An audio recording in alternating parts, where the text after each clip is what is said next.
Hi! In this video, we will learn how to use commas in a series. A series is a list of words. Read this sentence. Bobby, Sue, and Oscar have won medals. Did 2 people, Bobby, Sue, and Oscar, win medals? Or did 3 people, Bobby, Sue, and Oscar, win medals? We will clear up the confusion by using commas to show items in a series. Bobby, Sue, and Oscar have won medals. The commas separate the names to make the information clear. 3 people have won medals: Bobby, Sue, and Oscar. Bobby, Sue, and Oscar are the items in this series.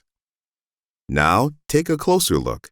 Notice that a comma appears before the word "and," but no comma is placed after the last item in the series. Here's another example. The ladybug bee and spider can help our environment. A ladybug bee, is that what the writer meant? We can use commas so this sentence will make more sense.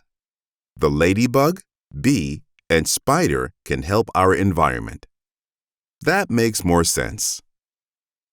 A sentence might have more than 3 items in a series.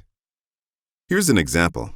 We saw a sea turtle, a manta ray, a jellyfish, and a shark at the aquarium. There are 4 items in this series. Notice that commas still separate the items in the series before the word "and." Now you know how to use commas in a series. See you next time!